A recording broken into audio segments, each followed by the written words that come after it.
hello, I think I'm in focus, but I'm not entirely sure. And also, you can't see my frog, but there's my frog. I have a lot of shirts with frogs on them, and I will be buying more. So this week, the wheels fell off. Everything's fine. I'm fine. Everyone's fine. The house is okay. Everything's good. Everything's good. It's just that it's been one of those weeks with a lot of wheels bouncing around in an uncontrolled manner. So things are getting back on track slightly at this point. Maybe. We'll see. But I do have a little tiny update for you.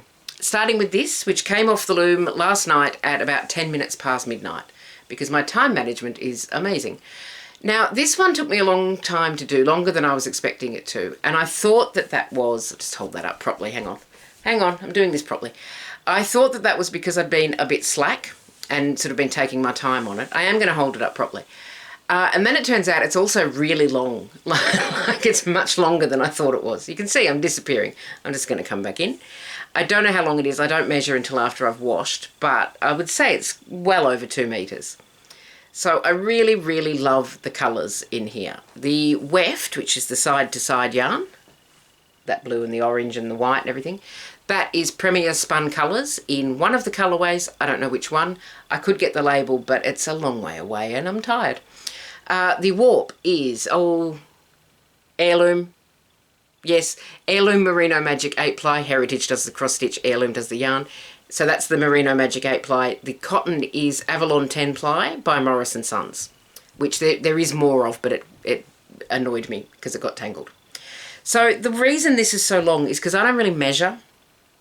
I don't really do that. I do sometimes if I absolutely have to, like if I'm making panels that need to match up with size or whatever.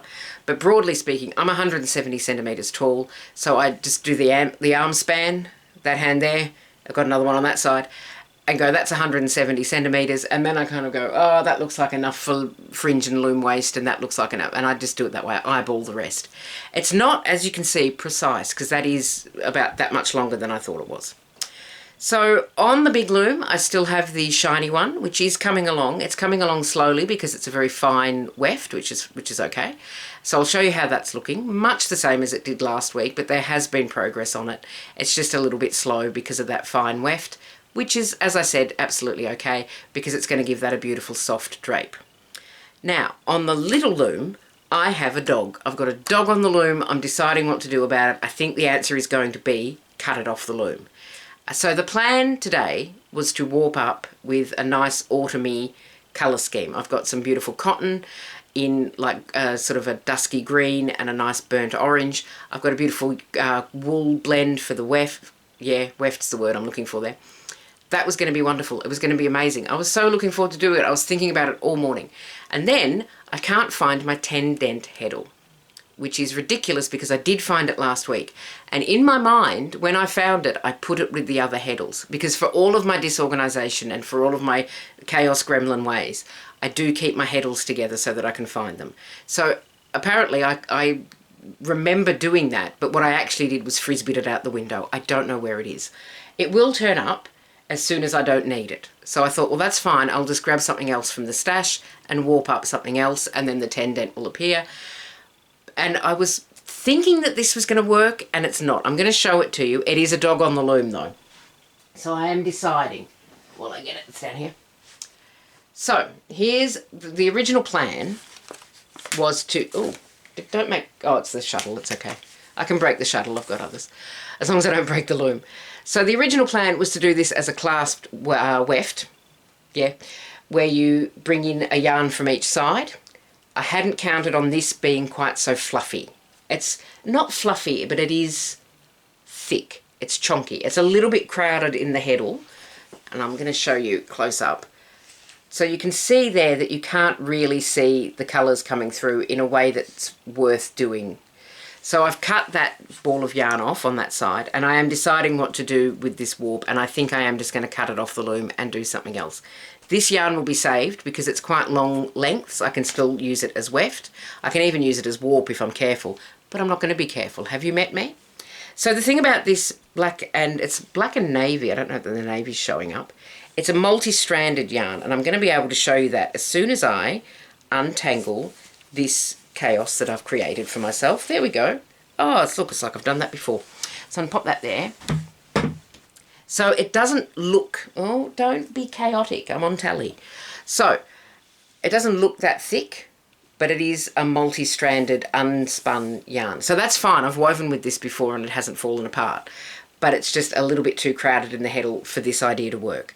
So I am just going to cut it off. But I wanted to show you that sometimes I have a situation on the loom of my own doing because I don't sample. And if I did sample, I wouldn't have this situation. But having said that, I'm still not going to do it. So it's a great yarn, and I will use it for weft on something. These are both ice yarns. So this one, the black one, I don't know what it's called because the labels are lost in history. Both of these will be discontinued, is the thing. So this is the one that I did the 80s arcade carpet out of last year. And this is a merino, alpaca and acrylic blend. I'm holding it up so well. Which I have woven with before, and it does weave up beautifully. It's just not doing what I want it to do here. So I'm going to rethink. I think this was a bit of a panic warp up because I knew I was about to record and I didn't have anything on the little loom.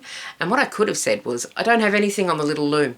And it would have been fine. Anyway, I did think that was going to work. I was incorrect, so I'm replanning. I'm just down here organising my chaos. Now, hi, I'm back. The bags. Oh, I'm having a religious moment about Moore's bags. I went to the supermarket this morning and the young bloke who works there said, oh, where do you get your bags from? And I said, oh, I'll make them. And he said, oh, can I buy some? And I said, no, but I'll bring you some. So I took some down for his mum because I'm nice. Now he's going to try and pay me, but we're just going to dodge that very neatly with some fancy footwork. So all of the bags that I've made this week, it's not a huge pile, couple from the donated fabric. I'm going to show you properly at any moment.